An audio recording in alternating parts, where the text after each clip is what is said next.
This mechanism has been my obsession for the last 3 months, and I can't wait to show you how it works. But first of all, we need to talk about its purpose. What's it for? And the answer is to hold my keys. You see, keys need a place to live, or else they'll end up lost in some random part of the house, causing repeated frustration. If you identify with this, do let me know in the comments, because sadly this is the situation that I was in. So I had a look online, and as I was scrolling through the listings on Etsy, inspiration struck. Imagine, if you will, a piano where there's a mechanism inside each note such that when you press the mechanism, it lowers your keys into your hand, and conversely, when you put your keys on and you let go of the notes of the piano, it lifts up and locks your keys in place. With that vision in mind, I opened up Fusion 360 and put together a CAD model that was purely aesthetic, because at this point I didn't know how the mechanism was going to work, but I wanted to capture my vision for the finished design. At this point, things were going suspiciously well, so I moved on to designing the mechanism, which is when things got quite a lot harder. Here's an early prototype of the mechanism. So I've got this base and it has a groove in it, into which fits what I'm calling a traveller here, and that slides backwards and forwards. On this end is where your key would hook, and those two are connected together by this pivoty dowel thing I've made. So on this end, you've got a number of options. I'm going to put it into there, and there's a receiving end on the traveller as well. So as we push down on this mechanism here, we can see that the traveller moves forward, which is rather nice.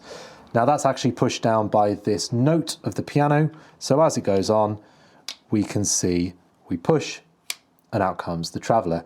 But the challenge is this is just flapping loosely. It's not connected in any way to the mechanism below, and it just slides with friction along the inside here, which doesn't feel good to the touch or to my engineering pride. So here's my second design that overcomes these challenges by putting an extra rod in place that transfers the motion downwards from the key into the mechanism below. Now this does look pretty promising in CAD, and so I went on to 3D print a prototype.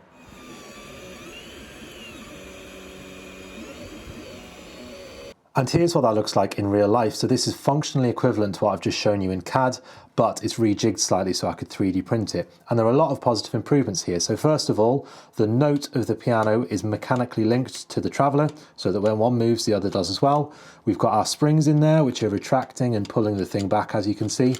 And we've got that lovely latching mechanism with the hook at the front, which was the original vision for this project. However, it's not all great. There's very poor leverage due to the ratios and the pivots and the lengths in here. And because of the springs, it just makes it really hard to push down. You've got to really force it. And you'll see I've got my thumb on the back as I'm doing that, because if I remove it, it actually just pops off. So lots of good improvements, but also some more refinement needed.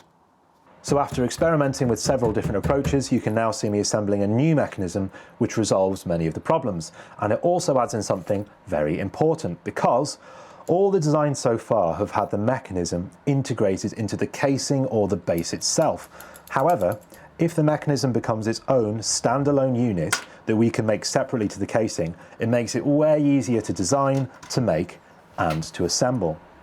So, where the top popped off before, we now have a captive dowel pin. Where it was overpowered with 2 springs, we now just have one using this banana-shaped element. And I've also adjusted the angles within the mechanism to make it much more controlled and satisfying to the touch. This mechanism finally does everything I want it to do, and most importantly, it's really satisfying. You kind of just want an excuse to use it more and more. So with that design now locked in, we can move on to the next step.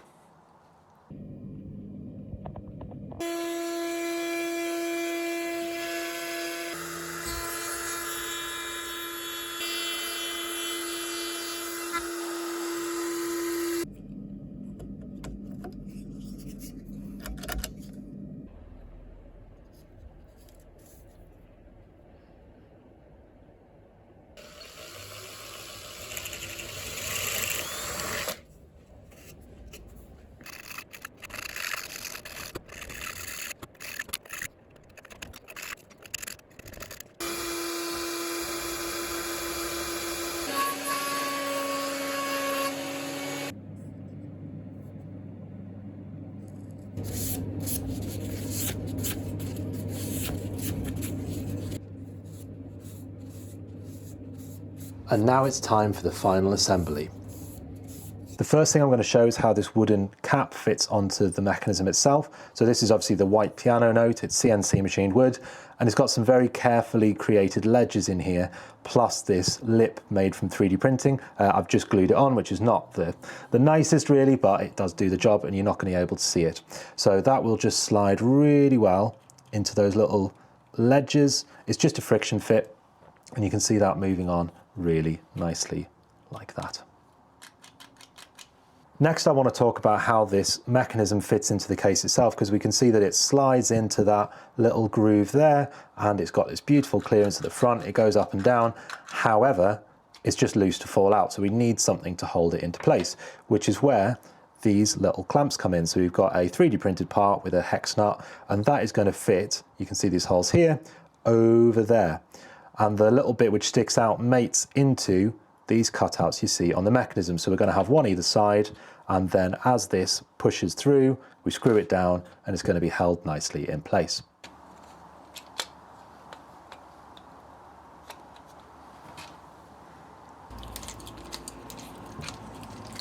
Now, whilst I've got those loose, there's an important extra bit, because you can see if I had this key already on there, I wouldn't have been able to actually fit the whole thing in place. So this mechanism is designed to lift up ever so slightly when those bolts are loose, just to allow me to wiggle this front piece on. So let's see if we can do that now.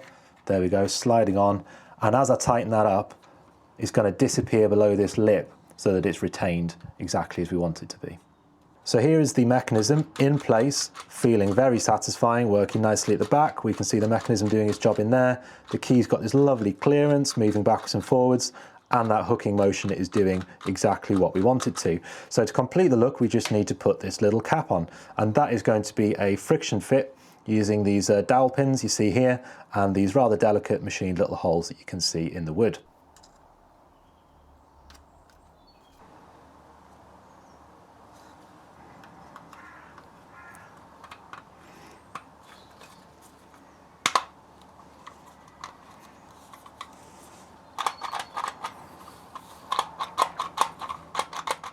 And now for a final test, I have it somewhat artificially double-sided taped onto a shelf in my workshop, but that doesn't take away from the fact that it works absolutely beautifully. So we can put our key on there and it's retained just as we want it to. I mean, look at that. I love the top going down as well, giving this feel that it's one smooth mechanism. It does feel genuinely nice to the touch, although perhaps it could actually be a little bit stronger in the springs. And of course, my key is held very nicely in place there, not going anywhere. And if I want it back, I press down, and there I have it. So there we have it, a single working note that is both functional and satisfying. So satisfying. So we've proved out that the basic concept works. You've seen it, I've seen it, and the next part of this project, which is going to be the following video, we're going to scale this up to a full piano octave. So there's going to be 7 white notes with 7 places to hang your keys, and indeed the black notes in between made from walnut. So if you want to see that, then please do subscribe.